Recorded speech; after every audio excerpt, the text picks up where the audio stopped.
Bismillahirrahmanirrahim. Assalamualaikum warahmatullahi wabarakatuh. Untuk kita mohon keberkatan dalam majlis ini, mari kita mulakan dengan umul kitab Al-Fatihah.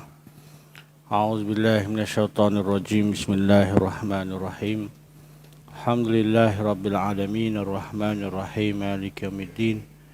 Iyyaka na'budu wa iyyaka nasta'in ihdinas siratal mustaqim.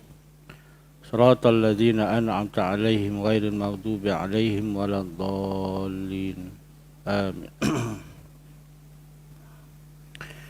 بسم الله الرحمن الرحيم. الحمد لله رب العالمين والصلاة والسلام على أشرف الأنبياء والمرسلين وعلى آله وصحبه أجمعين. رب اشرح لي صدري ويسر لي أمري واحلل عقدة من لساني يفقه قولي. ربي أدخلنا مدخل صدق وأخرجنا مخرج صدق وجعلنا من لدنك سلطانا نصيرا.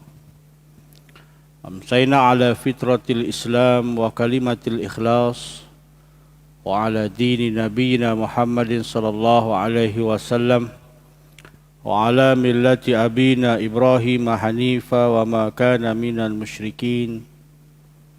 قال الله تعالى في القرآن الكريم: أعوذ بالله من الشيطان الرجيم. يومئذ يصدر الناس أشتاتا ليروا أعمالهم فمن يعمل مثقال ذرة خيرا يره ومن يعمل مثقال ذرة شرا يره. صدق الله العظيم. Hadirin dan hadirat dirahmati Allah Subhanahu wa taala, mari kita sama-sama merafakkan rasa syukur kita kepada Allah Subhanahu wa taala di atas segala nikmat yang Allah kurniakan. Dengan kita membuktikan syukur kita itu dengan memperbanyakkan amal-amal soleh dan mengajak orang kepada kebaikan, mencegah kemungkaran. Dan Allah menjanjikan orang-orang yang bersyukur ini keuntungan yang besar. Seperti mana firman Allah Subhanahu wa taala, Bismillahirrahmanirrahim. La in syakartum la azidannakum wa la in kafartum inna azabi lasyadid. Sekiranya kamu bersyukur, Allah akan tambahkan lagi nikmat, tambahkan lagi kebaikan, tambahkan lagi keimanan. Sekiranya kamu kufur, maka ingatlah azab api neraka Allah itu amatlah pedih. Justru mari kita memperbanyakkan syukur dengan memperbanyakkan puji-pujian kepada Allah Subhanahu wa taala, dengan memperbanyakkan zikir, ucapan alhamdulillah. Mudah-mudahan zikir, ucapan, pujian kita itu akan diterima oleh Allah Subhanahu wa taala dan mendapat ganjaran-ganjaran pahala yang besar, insya-Allah. Di antara perkara yang wajib kita imani dengan penuh keyakinan, wajib kita beriman dengan sepenuhnya, iaitu suatu masa nanti semua kita, termasuklah makhluk Allah Ta'ala yang pernah hidup atas bumi ini, tidak akan terlepas, pasti akan melalui satu saat yang namanya Yaumul Hisab, iaitulah hari penghisaban di hadapan Allah Subhanahu wa taala. Dalam ayat Quran menyebutkan bahawa Yaumul Hisab ini wujud dan wajib kita percaya. Di antaranya firman Allah Subhanahu wa taala, Bismillahirrahmanirrahim. Yauma idzi yasdurun nasu ashtatan liyurau a'malahum. Faman ya'mal mithqala dzarratin khairan yarah wa man ya'mal mithqala dzarratin syarran yarah. Pada hari itu manusia keluar dari kuburnya dalam keadaan berbagai-bagai ataupun bermacam-macam, supaya diperlihatkan kepada mereka balasan pekerjaan mereka. Barang siapa yang mengerjakan kebaikan seberat zarah pun, nescaya dia akan melihat balasannya. Dan barang siapa yang melakukan kejahatan seberat zarah pun, nescaya dia akan melihat balasannya. Dalam banyak hadis menyebutkan tentang peristiwa Yaumul Hisab. Di antaranya hadis Nabi SAW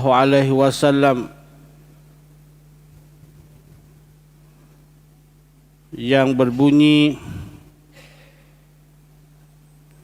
Man husiba uzziba. Qalas Aisyata faqultu awalaysa yaqulullah ta'ala fasawfa yuhasabu hisaba yasira. Qalat faqala innama dhalikil ardu walakin man nuqishal hisaba yahlik. Maksudnya, barang siapa yang dihisap, maka dia akan diseksa. Sayyidina Aisyah bertanya, bukankah Allah telah berfirman dalam surah Al-Insyiqaq yang ke-8 yang bermaksud, maka dia akan diperiksa dengan pemeriksaan yang mudah, akan dihisap dengan hisap yang mudah. Maka Rasulullah SAW menjawab, itu baru al-a'rad ataupun penampakan amal. Namun barang siapa yang diteliti hisapnya, maka dia akan binasa. Ya. Itu hadis Nabi SAW. Cukup dengan dua dalil ini jelas wajib kita yakini suatu masa nanti kita akan dihisap di mahkamah Allah Subhanahu wa taala yang namanya zaman penghisaban, Yaumul Hisab. Namun nak membicarakan tentang Yaumul Hisab ini banyak topiknya, tuan-tuan. Maka cukuplah pada malam ini sebagai tazkirah maghrib kita, apakah yang akan ditanya oleh Allah SWT nanti di mahkamah Allah Subhanahu wa taala. Mudah-mudahan kita boleh mengambil iktibar daripada apa yang dikongsikan bersama, dan kita boleh diberikan masih ada untuk kita memperbetulkan kembali segala kesilapan dan kesalahan kita. Tuan-tuan mati Allah Subhanahu wa taala, apa yang Allah akan tanya terhadap kita nanti di Yaumul Hisab? Tuan-tuan pernah tak tuan-tuan mengalami pengalaman dipanggil di mahkamah? Ada jadi duduk di kandang tertuduh ke, kandang saksi ke, ataupun penonton saja?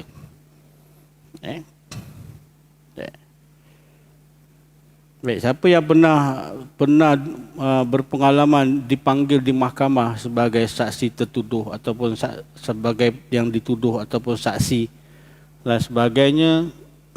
Itu satu pengalaman yang baik. Saya ada pengalaman, tak tahu saya dah cerita ke sini. Saya menjadi saksi untuk kes mu'alaf yang nak berwalikan hakim.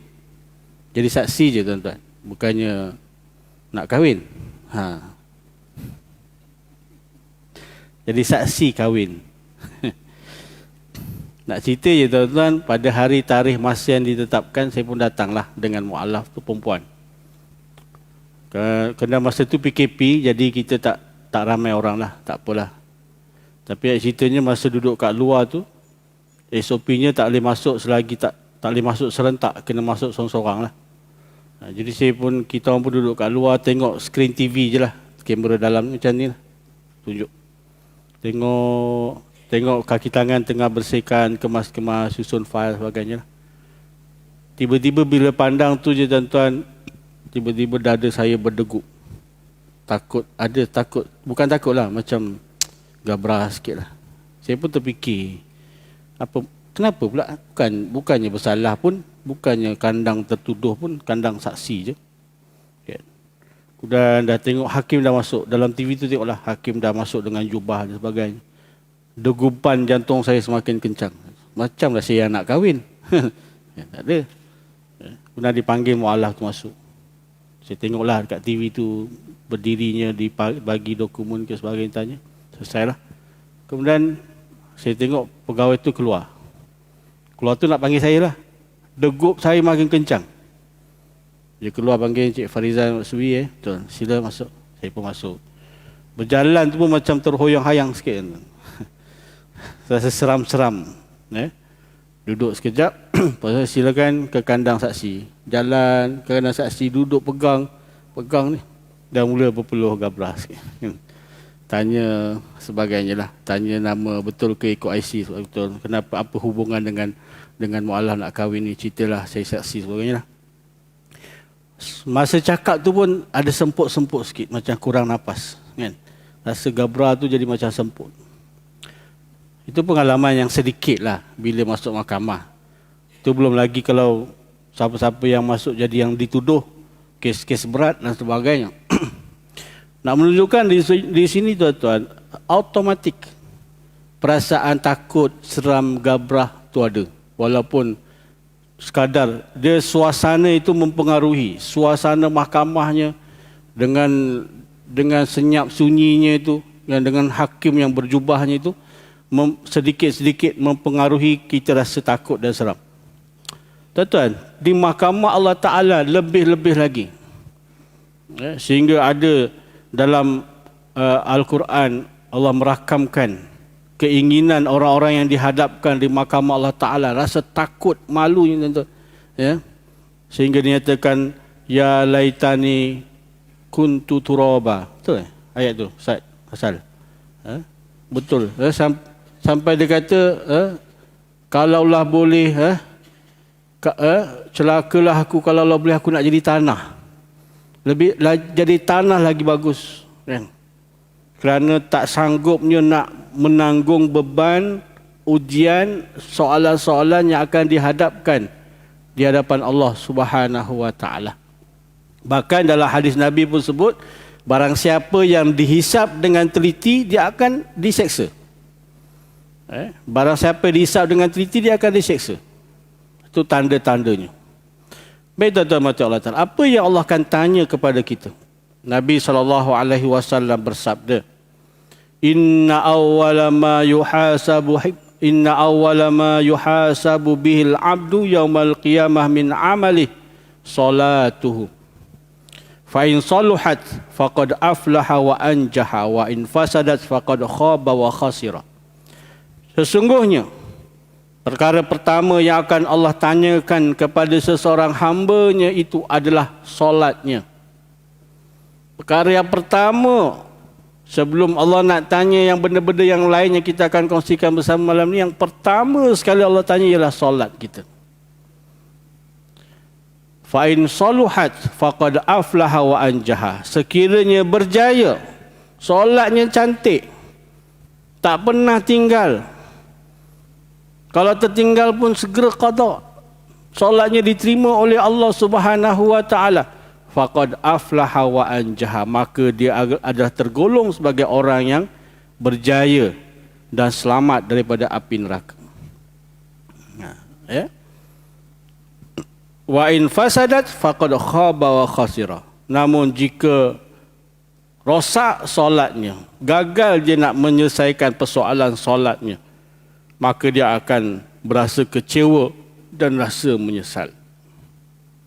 Baik itu tuan-tuan mati Allah Subhanahu wa Ta'ala. Solat merupakan satu perintah Allah yang wajib, yang tidak ada toleransi untuk kita tinggalkan, yang tidak ada tolak ansur untuk kita nak meninggalkan solat ini. Sebab itu kita kena utamakan perintah Allah Ta'ala ini dalam kehidupan. Dalam apa juga program kehidupan kita, maka pastikan jadual solat kita tidak tertinggal. Dan solat ini bukannya satu tambahan, Baru ni ada seseorang artis lah. Tapi sebab artis kan, mudah-mudahan Allah berikan dia petunjuk. Dia kata dia memang tidak solat, tapi dia cover solat itu dengan ibadah-ibadah amalan yang lain katanya. Dia tak solat, tapi dia cover lah dengan amalan lain, sedekah ke apa ke kan. Di situ mungkin dia belum memahami bahawa solat ni keutamaan, bukannya suplemen, bukannya tambahan, dia keutamaan. Jadi Nabi sebut, buatlah solat, buatlah ibadah banyak macam mana pun, tapi kalau solatnya culas, solatnya gagal, tidak laksanakan solat, maka segala amal yang lain itu tidak diterima oleh Allah Subhanahu wa taala. Solat ini tuan-tuan merupakan bukti kehambaan kita, bukti bahawa pengakuan kita terhadap Allah Subhanahu wa taala sebagai Tuhan. Tak ada bukti yang lain yang lebih tinggi, yang lebih utama melainkan dengan ibadah solat. Sebab itu kalaulah seorang tu dia baik, dia elok, suka bantu orang, tapi dia tak pernah solat, ataupun dia tak solat, tak beriman lah maksudnya, orang kafir ke contoh kan, dia tolong orang dan sebagainya, tapi dia tak solat, malah dia sembah Tuhan yang lain, maka segala kebaikan-kebaikan yang dilakukan itu akan tidak diterima oleh Allah Subhanahu wa taala. Oleh itu tuan-tuan mati Allah Taala, ajak diri kita, isteri kita, pasangan kita, anak-anak kita, keluarga kita, pastikan supaya mereka ni menjaga kewajipan solat. Sesibuk macam mana pun, maka pastikan dia tidak tinggalkan solat. Malah Nabi Ibrahim pun berpesan kepada anak-anak cucunya supaya jangan tinggalkan solat ketika baginda nak meninggal dunia. Pesan jangan tinggalkan solat. Ada orang tanya, Ustaz, saya ni pembayar zakat lah. Pembayar zakat pun ada pelbagai juga tuan-tuan. Lepas dia bayar zakat, dia tanya pada staf, kat mana saya nak jumpa seseorang ustaz yang boleh bagi nasihat. Kebetulan saya ada kat pejabat tu, dipanggil saya. Dan duduklah kat satu bilik bersendirian, tak nak campur dengan orang. Dia kata, Ustaz, saya ni baru berjinak-jinak lah dengan Islam. Dulu masa muda-muda saya ni leka lalai, solat pun banyak tinggal. Sekarang ni lah dah pencen ni barulah saya rasa sedarlah tentang kewajipan solat. Jadi macam mana Ustaz solat saya yang dulu? Saya kata kena qada lah Haji, kata. Qada Ustaz, banyak lah Ustaz tu. Sejak daripada umur akhir balik kan, kalau satu hari 5 waktu kali 365 hari kali dengan berapa tahun, banyak tu. Dia macam ni je tuan-tuan, kita kongsi. Ini pun saya pun dapat daripada orang lain, orang yang pernah tinggal solat, yang banyak qada, yang banyak kena qada solat. Tapi ini pengalaman, bila sembang-sembang tu dia cerita pengalaman. Dia ibarat macam kita ni berhutang lah tuan-tuan, hutang. Tuan-tuan siapa yang tak ada hutang kat depan saya ni, angkat tangan. Ada orang yang tak berhutang depan saya ni? Siapa yang tak ada hutang langsung, maknanya dia orang paling bahagia kat dunia. Tak ada hutang Ada, kan? Ibarat macam kita ni berhutang lah tuan-tuan. Kalau kita berhutang ni, kita tak catat. Sedangkan Allah suruh kita catat. Ya ayyuhallazina amanu iza tadayantum bidani ila ajalin musamma faktubu. Maka tulis, catat. Tapi ramai kita ni saya rasa tak catat, betul tak? Kecuali hutang rumah lah. Hutang rumah, hutang bank. Tu memang ada dokumen ni. Tak apa tu catatan. Tapi hutang-hutang runcit, hutang-hutang kawan, hutang-hutang pinjam 10,000, sini 1,000, sana, kan?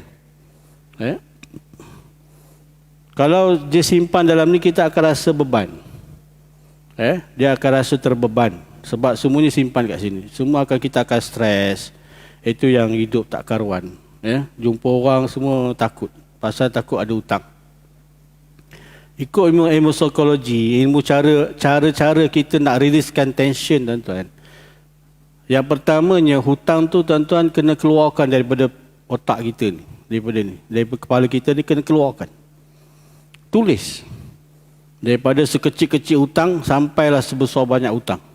Tuliskan. Satu, dengan Pak Rahim RM10, dengan Cik Gayah RM100, dengan Ustaz Asal RM50, dengan Sidik RM30. Catat, semua catat. Kan? Dah catat. Bila kita berjaya mencatat segala hutang-hutang kita, itu merupakan satu kejayaan.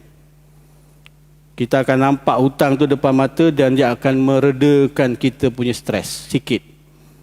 Redakan sikit. Kan? Dah catat buat apa, tuan-tuan? Jangan simpan.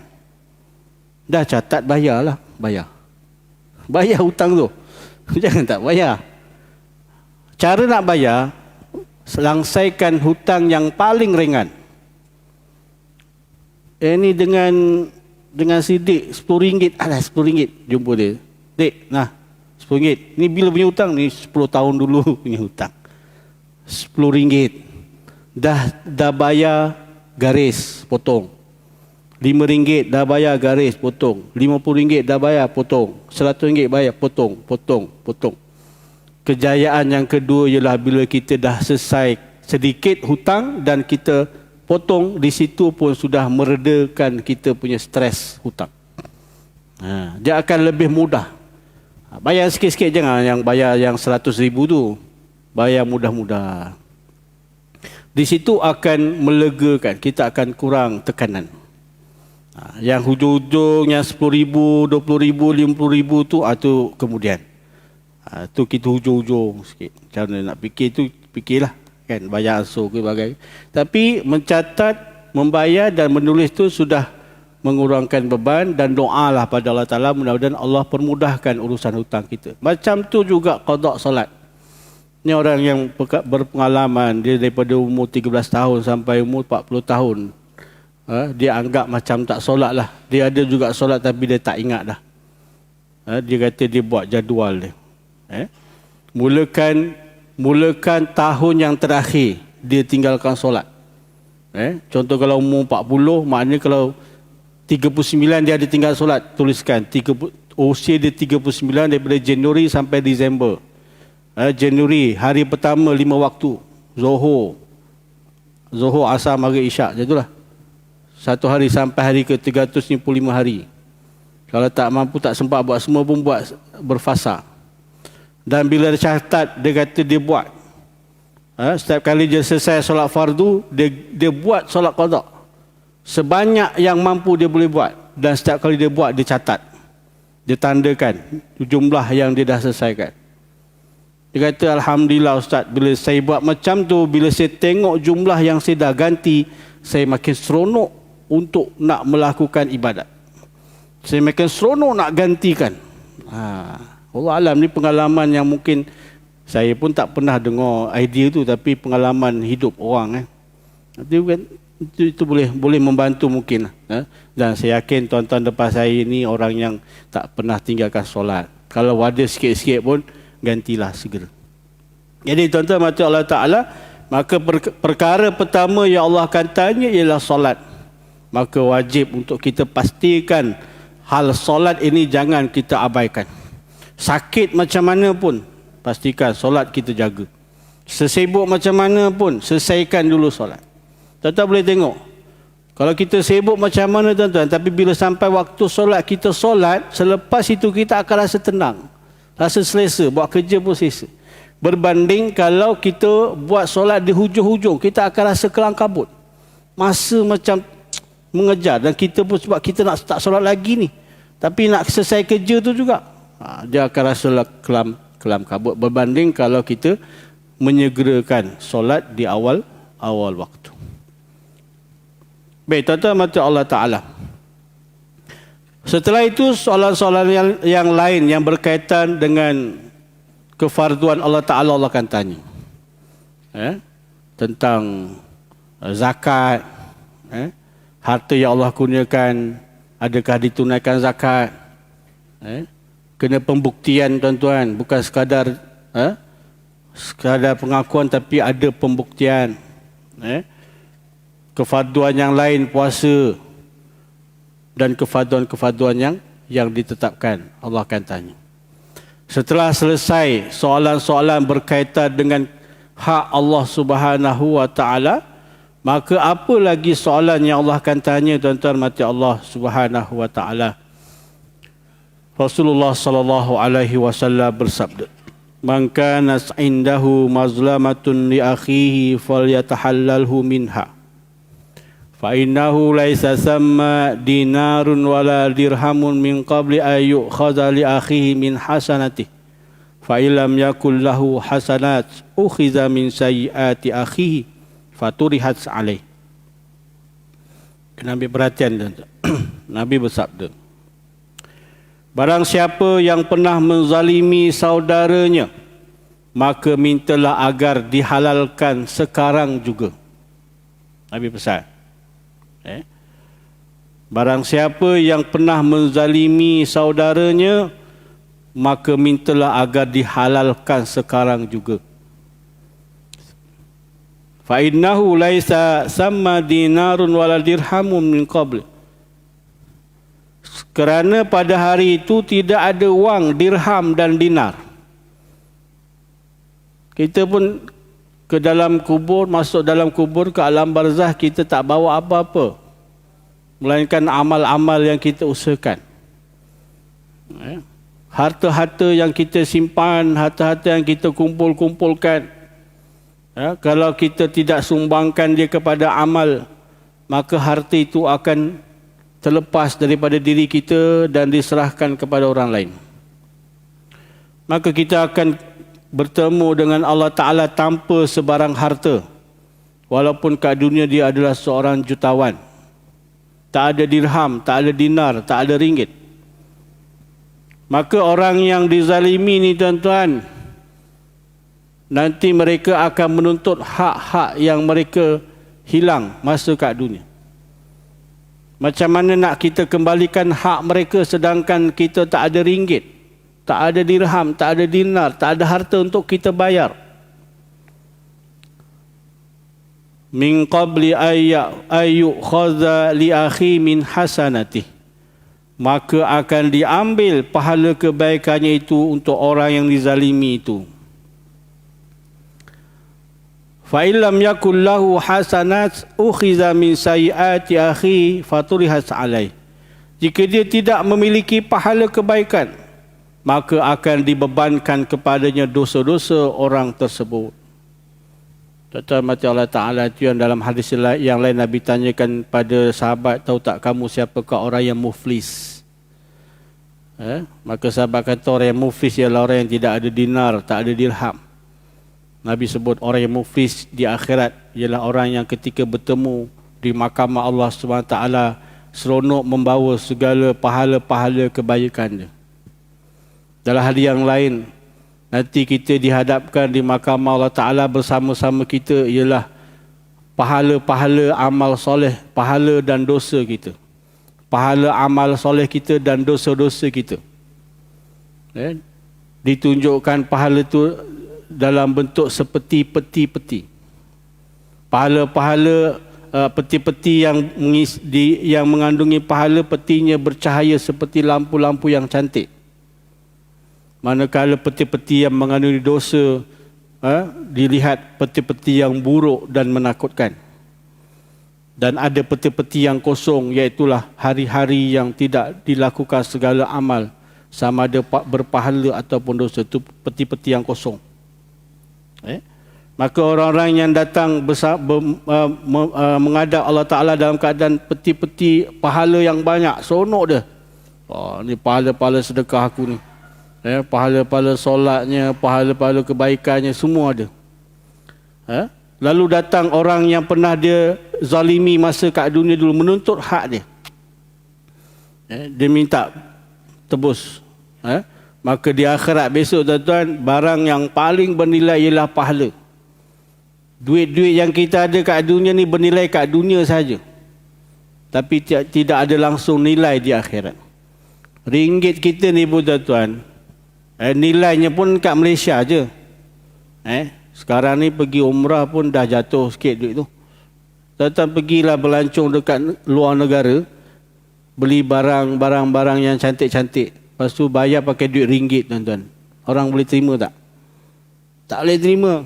Kena tukarlah dulu dengan duit negara tu, barulah laku. Itu baru sesama negara dalam dunia tuan-tuan. Di akhirat ringgit, dolar, apa semua dah tak laku. Yang laku pada masa tu ialah pahala-pahala. Jadi macam mana kita nak bayar klaim-klaim orang yang menuntut ni tuan-tuan? Maka dibayar dengan pahala. Bayar pahala, ambil pahala ni. Nah, sikit. Puas hati. Okey belah. Datang lagi, tuntut. Kau dulu pernah kau pinjam duit aku tak pulang-pulang, RM10,000 dengan sebab hutang tu kau tak bayar-bayar. Banyak benda yang aku tertunggak. Yuran sekolah anak aku tak boleh bayar. Benda-benda makan minum aku pun terabai. Kan aku nak tuntut hak-hak aku semua. Nah, ambil pahala. Kan? Cukup? Tak cukup, ambil lagi. Kan? Puas hati belah. Kan? Datang lagi tuntut. Nah, pahala. Pahala. Sampai habis kering pahala tuan-tuan, kerana ramainya orang yang menuntut hak-haknya masa kat dunia. Jadi sebab itu tuan-tuan mati Allah Ta'ala, Nabi sebut, man kana indahu mazlamatun li akhi falyatahallalhu minha. Barang siapa yang pernah melakukan kezaliman sesama saudaranya di dunia, maka minta halal sekarang juga. Jangan tunggu jumpa di akhirat, jangan. Pada masa itu tuan-tuan, dalam hadis yang lain, kita nak mencari saudara kita seumpama mencari sebatang jarum di tengah padang yang luas. Sekarang ni orang tu berada depan kita, jiran kita. Ni lepas musim-musim kempen ni kan. Kan ada yang pernah mungkin tersakit hatinya, terguris perasaannya, terkutuk, tercaci. Minta maaf lah tuan-tuan. Saling bermaaf-maafan saja. Kena buang ego, jumpa, minta maaf. Selesai dah. Sampai sekarang tak selesai lagi kan, tak tahu besoknya ni. Itu biarlah. Orang yang dipilih tu fikir sendirilah. Kita gaji kecil B40 ni kan, buat pun nak fikir. Bagi dong selesaikan. Yang kita yang dah bergaduh-gaduh ni pasal warna ni, minta maaf lah. Minta maaf. Kalau boleh jumpa gentleman. Minta maaf. Minta maaf kan. Kalau rasa malu tuan-tuan, saya bagi tips tuan-tuan. Tuan-tuan jumpa orang yang kita rasa bersalah tu, jangan tangan kosong. Bawalah sup tulang ke, sup ekor ke, kan? Ataupun belanja makan. Mat, jom aku nak belanja makan malam ni. Tu depan tu ada durian tu kan. Bawa durian bagi. InsyaAllah bagi durian tuan-tuan. Dia nampak durian tu lembut hatinya. Kan? Jangan tangan kosong cakap saja. Kan? InsyaAllah. Tak apalah, malu pun malu lah tuan-tuan. Susah pun susah lah. Nabi kata, watahallalhu minha, sekarang juga. Jangan tunggu, sebab apa? Saat yang pertama daripada sekarang, mati akan datang bila-bila masa. Saat yang sekarang ini tuan-tuan, mati akan datang bila-bila masa yang kita pun tak tahu. Jangan sampai belum sempat kita minta maaf, kita pergi dulu. Atau dia pergi dulu. Masa tu tuan-tuan. Sebab tu buat hutang-hutang. Saya awal tadi sebut catat hutang-hutang tu. Kalau kita tak mampu selesaikan pun, sekurang-kurang waris kita tahu. Oh, bapa aku ni, mak aku ni ada hutang sekian-sekian. Kan? Jumpa dia. Selesaikan yang boleh selesaikan. Yang tak mampu selesaikan, bayar ansur-ansur. Ini untuk anak-anak nak bantu mak ayah yang meninggal dunia ni. Declare je. Segala hutang-hutang ayah saya, mak saya tanggung. Kalau sanggup lah tuan. Supaya kita nak selamatkan ahli keluarga kita yang berhutang tu daripada menanggung kesusahan di akhirat. Tak apa tuan. Saya tanggung. Bayar tuan langsung lah. Ataupun kalau boleh bincang baik, bagi halal. Kan? Sebagainya lah. Catat. Sebab kalau tak catat tuan, yalah biasa je lah kan. Hukuman pada para jemaah sekalian, barang siapa yang ada berhutang dengan arwah, bolehlah berjumpa dengan saya sebagai waris. Yang dengar yang tahu tu, dia pun malu nak jumpa. Yang tak yang okey dia datanglah. Ada juga yang malu, tapi 10,000 ni. 10,000 dia pinjam ni. Kan? Dia masih nak claim juga, tapi dia malu nak jumpa. Yang tak tahu, yang menunggu-nunggu, yang ahli waris pun tak tahu sebenarnya siapa, tapi dia masih menunggu-nunggu. Bilalah dia nak bayar, bilalah dia nak langsaikan. Menunggu-nunggu sedangkan dia dah meninggal dunia. Allah, kan? Catat. Sebab kita tak nak nanti di akhirat kita akan menanggung azab yang lebih pedih. Selagi mana hak-hak orang yang teraniaya ini tidak dikembalikan, selagi itulah tuan-tuan, urusan hisab Allah Ta'ala tidak akan selesai. Yang diaibkan, yang difitnah dan sebagainya, mereka ni semua akan tuntut claim. Dia akan cari, sama ada dia akan cari kita ataupun kita kena cari dia. Bahkan dalam ayat Quran pun disebutkan, ada yang sampai tak nak berjumpa, takut saling claim mengklaim. Suami melarikan diri pada isterinya, isterinya melarikan diri pada suaminya, anak-anak melarikan diri pada mak ayahnya, mak ayah melarikan diri pada anak-anaknya. Kenapa melarikan diri tuan-tuan? Kerana mereka takut masing-masing akan menuntut hak masing-masing yang diabaikan masa di dunia. Sampai ke peringkat itu tuan-tuan. Sebab itu sampai azabnya manusia di hari hisab tuan-tuan, sampai mereka berdoa, ya Allah jadikanlah aku tanah. Kalau boleh elok kalau aku ni jadi tanah, sebab tak sanggup menanggung azab yang berlaku. Sebab itu tuan-tuan mati Allah Ta'ala, maka sesama Islam, sesama jiran, janganlah kita menimbulkan masalah. Adik-beradik, jangan sebab hanya tanah yang tak seberapa besar tu tuan-tuan, putus saudara. Kerana tak puas hati dengan pegagihan harta pusaka tuan-tuan, tak mengaku adik-beradik, tak mengaku saudara mara, hanya sebab hanya sebidang tanah yang bukan mereka usahakan pun. Yang usahakan ialah arwah. Arwah yang usahakan tanah tu, arwah yang usahakan duit tu. Cumanya Allah tarik nyawanya. Dan benda tu hadiah je tuan-tuan. Jadi jangan bergaduhlah dengan sebab benda-benda dunia tuan-tuan. Kalau boleh selesaikan baik-baik, cara elok. Islam dah bagi kaedah caranya, ada faraidnya dan sebagainya, kena ikut betul-betul. Kerana apa? Kerana nanti kalau kita tidak selesaikan kat dunia, maka akan menangguhlah azab susahnya di akhirat. Tuan-tuan mati Allah Subhanahu wa taala. Itu di antara persoalan yang Allah akan tanya. Dan apa lagi soalan yang Allah akan tanya tuan-tuan?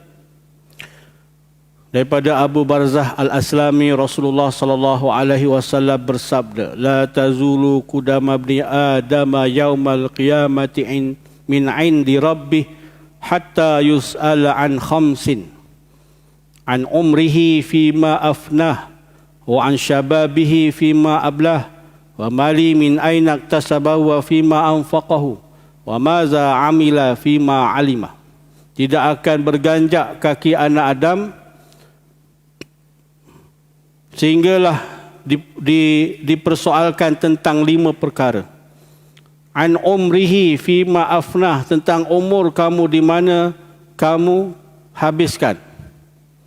Setiap saat umur yang kita nikmati di dunia ini, di mana kita habiskan, Allah akan tanya. Yang umur 70 tahun ni bersamaan berapa saat? Pernah kira tak? Cuba kira, 60 saat kali 60 minit kali dengan 24 jam kali dengan 365 hari kali dengan 70 tahun. 70 tahun bersamaan 2.2 bilion saat. Tak percaya cuba kira. Betul, 2.2 bilion 70 tahun. Kalau 80 lagi lah lebih. Kalau 60 kira sendiri. Contoh kalau umur, Allah takdirkan umur kita ni sampai 70 tahun. Allah akan tanya 2.2 bilion saat di mana kamu habiskan umur itu. Adakah kamu habiskan umur itu dalam mentaati Allah Ta'ala ataupun dihabiskan umur itu dengan melakukan kemungkaran? Satu-satu Allah akan tanya. Wa may ya'mal misqala dzarratin khairan yarah. Setiap saat yang kita lakukan walaupun sekadar niat zarah, niat untuk melakukan kebaikan, Allah akan balas. Ataupun kita ada dalam hatinya perasaan menghina orang, Allah akan balas. Dalam hadis Nabi sebut, tidak masuk syurga orang yang ada sifat sombong walaupun sebesar zarah. Apa dia sombong? Ada dua. Yang pertama, menolak kebenaran. Allah perintahkan satu perintah yang wajib, dia tolak, dia tak nak. Yang keduanya, menghina orang lain. Jangan kita hina orang lain walaupun dalam hati. Takut-takut menyebabkan Allah tidak masukkan kita ke dalam syurga. Semuanya Allah tunjukkan, Allah akan balas. Jadi sebab itu tuan-tuan mati Allah Ta'ala, maka perbanyakkan istighfar, minta ampun pada Allah Ta'ala. Kalau nikmat usia yang Allah berikan, banyak kita lalaikan. Wa an syababi fima ablah. Tentang masa mudanya, untuk apakah dia lalui.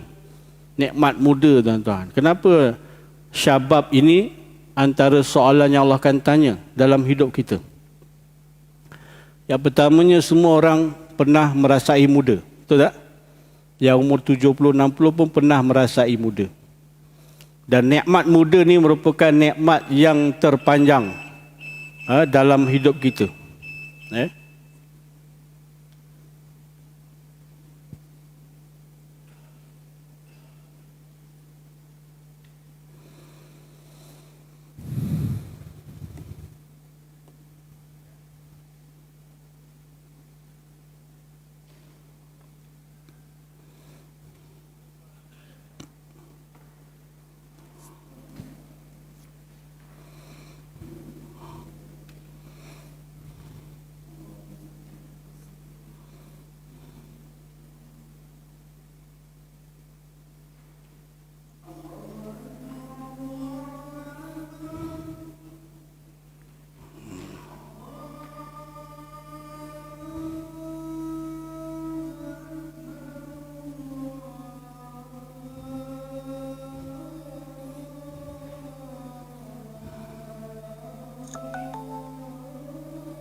La haula.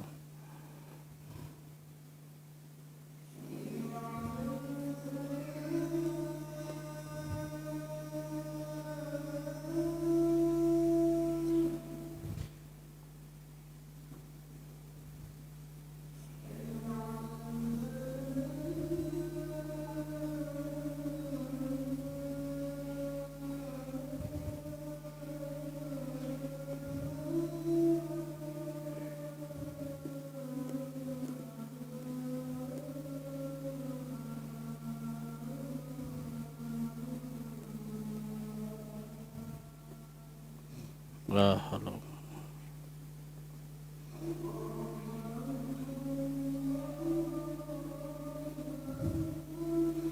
Allahu Akbar.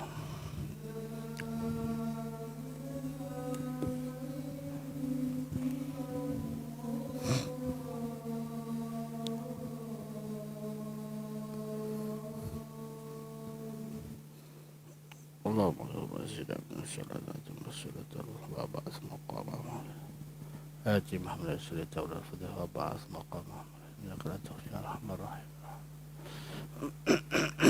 Terhormat Allah Ta'ala, di antara nikmat yang paling besar yang Allah kurniakan dalam hidup kita ialah nikmat ketika usia muda. Kalau lelaki daripada umur 13 tahun sampai 50, mungkin lah 55 pencen kan. Kalau ikut psikologi, dia ada remaja awal, remaja tengah, remaja akhir, pemuda awal, pemuda tengah ataupun belia pertengahan, kemudian belia akhir ataupun orang kata pemuda purba, belia purba. Itu maknanya dalam tempoh 13 hingga 50 ataupun 55. Itu tempoh yang panjang. Kalau wanita daripada 9 hingga mungkin 50, 55 samalah. Dalam tempoh yang panjang ni tuan-tuan, segala nikmat Allah berikan. Nikmat kesihatan, nikmat kecergasan, nikmat rezeki, nikmat masa, nikmat masa lapang, masa kosong. Segalanya, semuanya dalam waktu muda, tempoh itu.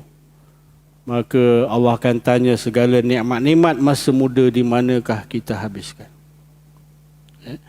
Sebab itu tuan-tuan mati Allah Ta'ala, orang yang disebut sebagai orang yang bijaksana ialah orang yang sentiasa menghati-mati dan bersiap sedia untuk membuat persiapan untuk menghadapinya. Maksudnya apa tuan-tuan? Ialah dalam hidup kita ni, sebelum saya tutup lah. Dalam hidup kita ni, kita ada beberapa fasa tuan-tuan.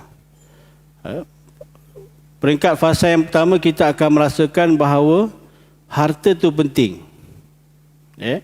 Orang yang baru nak hidup, baru nak hidup sendiri, nak fikir nak kahwin, nak cari hantaran, lepas tu dah kahwin nak cari rumah sewa, nak cari rumah tetap, kereta daripada motor nak kancil, lepas tu nak besar sikit, nak MPV, nak SUV bagai. Kita merasakan pada waktu itu tuan-tuan, harta tu amat penting. So, kita carilah harta, cari rezeki sebagainya. Nanti sampai satu tahap tuan-tuan, kita tidak akan merasakan harta tu lagi penting. Kita sudah tidak akan merasakan harta tu penting. Yang kita rasakan ialah kesihatan itu lebih penting. Apa gunanya banyak harta? Apa guna kaya tapi kalau sakit? Pantang segala pantang. Tak boleh makan tu makan ni apa, akhir makan bubur nasi je. Itu je lah yang boleh dia makan. Duit banyak tapi makan bubur nasi. Sebab kencing manis, darah tinggi, gout, kanser lah bagai apa semua kan. Jantung, macam-macam. Jadi satu tahap kita akan melihat kita perlu jaga kesihatan. Maka kita pun jaga kesihatan. Makan, jaga, gym, dengan cycling, dengan trekking bagai. Kan? Sampai satu masa tuan-tuan, kita tidak akan merasakan kesihatan itu penting. Sampai satu tahap umur, kita akan merasakan kasih sayang itu lebih penting. Kasih sayang itu lebih penting. Satu masa nanti, anak-anak kita semakin membesar, mereka sudah berkeluarga, mereka ada kehidupan masing-masing, ada rumah yang berasingan. Dulu meriah anak-anak, sekarang dah sunyi.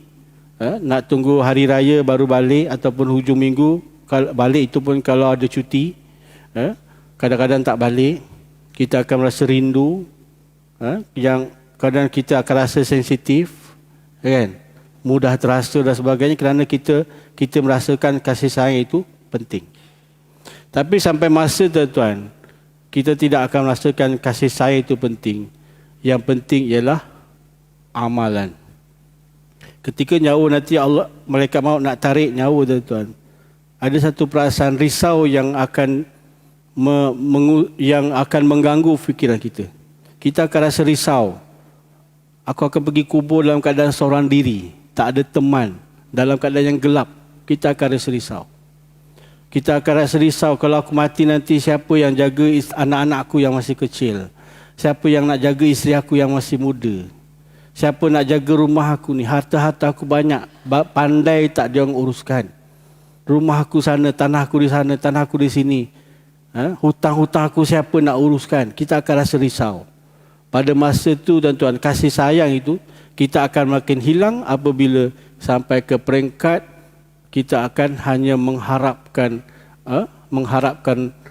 Allah Subhanahu wa taala. Yang pada masa tu bila kita lihat dinampakkan segala amal-amal kita, pada masa itulah kita merasa pentingnya amal. Pentingnya amalan. Sampai ada orang yang merayu pada Allah Ta'ala untuk hidup balik, untuk mereka nak beramal. Mohon nak hidup balik untuk mereka nak beramal soleh. Tapi pada waktu itu sudah tidak ada gunanya. Sebab itu orang yang bijak ialah kita flashback balik, kita back to the future balik kan. Orang yang masa mula hidup dia rasakan harta itu penting, dalam masa yang sama dia mencari harta, dia tidak lupa untuk menambahkan amal. Sampai satu peringkat umur dia rasakan kesihatan itu penting, maka dia berusaha untuk sihat badan, tapi dalam masa yang sama dia tidak lupakan untuk menambahkan bekalan amalan. Sampai satu masa mereka rasakan kasih sayang itu penting, maka dalam masa dia mendapatkan kasih sayang, mengharapkan kasih sayang, dia tidak lupa untuk menyediakan bekalan amalan. Maka itulah bila dia kembali kepada Allah Ta'ala, kembali dalam keadaan tenang dan sejahtera. Yaumala yanfa'u malu wala banun illa man atallaha biqalbin salim. Orang-orang yang bertemu dengan Allah Ta'ala dengan hati yang tenang dan sejahtera kerana banyaknya amal-amal yang mereka usahakan dalam sepanjang hidup mereka. Baik itu tuan-tuan mati Allah SWT. Maka nikmat umur, nikmat muda, maka manfaatkanlah dengan sebaik yang mungkin. Bagi yang dah terlepas usia mudanya, maka jalan untuk keampunan istighfar masih lagi Allah bukakan. Mudah-mudahan Allah terima segala amal-amal kita masa muda dan Allah ampunkan segala dosa-dosa kita. Yang ketiga dan yang keempatnya tuan-tuan, wa mali min aina iktasaba wa fima anfaqahu. Tentang harta ada dua soalan serentak Allah tanya, daripada mana sumber kita dapat harta itu, halal ataupun haram. Dan semua tu kita kena jawab di hadapan Allah Subhanahu wa taala. Yang halal halal lah. Yang haram kita kena mengakulah kita ambil daripada sumber yang haram. Allah akan tanya dan pastinya Allah akan berikan balasan.